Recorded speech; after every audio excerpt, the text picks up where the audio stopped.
Hi everyone, I am Dr. Swapna Srinath, fertility consultant, Komali Fertility Center, Guntur. So first IVF treatment తీసుకున్నారా? మీది treatment fail అయిందా? So next options ఏంటి? So ఇంకా మీకు పిల్లలు పుట్టే అవకాశం లేదా అని మీరు బాధతోటి వరి అవుతున్నారా? So let us know. So first time IVF fail అయితే నెక్స్ట్ ఎలాంటి ట్రీట్మెంట్ తీసుకోవాలి? So first time IVF treatment fail అయిన హిస్టరీ చాలా ఇంపార్టెంట్. అంటే మీకు ఎటువంటి ఎంబ్రియోస్ పెట్టారు, ఎంబ్రియోస్ పెట్టే టైంలో మీ గర్భసంచి లోపల పొర ఎండోమెట్రియల్ థిక్నెస్ అనేది ఎలా ఉంది, ఈ రెండు చాలా ఇంపార్టెంట్ పాయింట్స్ అనమాట. అంటే ఫెయిల్యూర్కి కారణాలు ఏంటి అంటే థిక్నెస్, అంటే పొర మంచిగా లేకపోయినా, మనం పెట్టే పిండం మంచిగా లేకపోయినా ఫెయిల్ అవుతుంది. సో ఎగ్జాంపుల్ మీకు అర్థమయ్యే చెప్పాలంటే భూమి విత్తనం కాన్సెప్ట్ అనమాట. మనకు ఒక మంచి భూమిలో మంచి విత్తనం వేస్తే మొక్క వస్తుంది.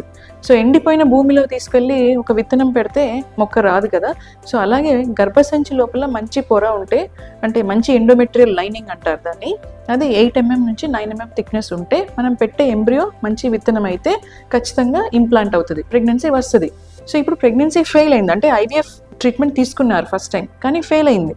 సో మనం నెక్స్ట్ రీజన్స్ ఏంటి అంటే ఎలా ట్రీట్మెంట్ తీసుకోవాలి అంటే, సో కొంతమందికి ఎండోమెట్రియల్ రిసెప్టివిటీ టెస్ట్ అని చేస్తాము. ఎండోమెట్రియల్ రిసెప్టివిటీ అంటే ఈరా టెస్ట్ అంటారు.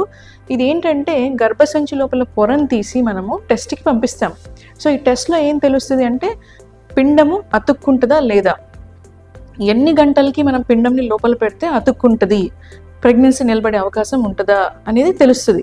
Endometrial receptivity test. రిసెప్టివ్ అంటే ఏంటి? రిసీవింగ్ అంటే ఎంబ్రియోని తీసుకుంటుందా లేదా పొర అనేది, ఎన్ని గంటలకి పెడితే తీసుకుంటుంది అనేది ఆ రిపోర్ట్లో మనకి ఇన్ఫర్మేషన్ వస్తుంది. దీన్ని ఈరా టెస్ట్ అంటారు. నెక్స్ట్ ఈజ్ ఎంబ్రియో సైడ్కి వస్తే మనకి ఇంతకుముందు Day 3 ట్రాన్స్ఫర్. అంటే ఇప్పుడు చూడండి, మనకి ఎంబ్రియోని తయారు చేసిన తర్వాత Day 1, Day 2, Day 3, Day 4, Day 5. So ఇలా Day 5 వరకు మనం బయట పిండంని కల్చర్ చేస్తాం. సో కొంతమందికి Day 3 ఎంబ్రియోస్లోనే పెడతాం, కొంతమందికి Day 5 లేదా బ్లాస్టోసిస్ట్ అంటారు. సో ప్రీవియస్గా మీకు ట్రాన్స్ఫర్ చేసింది Day 3 ఎంబ్రియోస్, అంటే సెల్ స్టేజ్లో ఉన్న ఎంబ్రియోస్ని ట్రాన్స్ఫర్ చేసి ఉంటే అవి ఫెయిల్ అయితే నెక్స్ట్ టైం మనం ట్రాన్స్ఫర్కి వెళ్ళేటప్పుడు ఖచ్చితంగా బ్లాస్టోసిస్ట్ వరకు ట్రై చేయాలి. సో బ్లాస్టోసిస్ట్ ట్రాన్స్ఫర్కి ట్రై చేయాలి, బికాజ్ బ్లాస్టోసిస్ట్ ట్రాన్స్ఫర్కి కొంచెం సక్సెస్ రేట్ ఎక్కువగా ఉంటుంది కాబట్టి. సో దాన్ని Day 5 ట్రాన్స్ఫర్ అంటారు. సో ఎంబ్రియో సెలెక్షన్ చాలా ఇంపార్టెంట్ అనమాట. So don't get disappointed with one failure, you have to keep going forward అనమాట. సో దానికి ఫెయిల్యూర్కి రీజన్స్ ఏంటి, నెక్స్ట్ స్టెప్స్ ఏంటి అనేది తెలుసుకోవాలి. సపోజ్ ఎంబ్రియో చాలా పూర్గా ఉందనుకోండి, we sometimes suggest to go for donor eggs కానీ డోనర్ స్పర్మ్స్కి కానీ వెళ్ళమని చెప్తాము.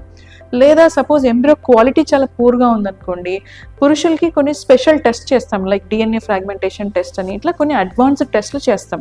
So don't get disappointed at all with one failure, you have to keep moving forward. And some advanced test like ERA test, DFI test అనేవి ఉంటాయి, ఖచ్చితంగా చేయించండి, you will get the solution. For any further information, please contact me or approach me at Komali Fertility Center, Guntur. Thank you.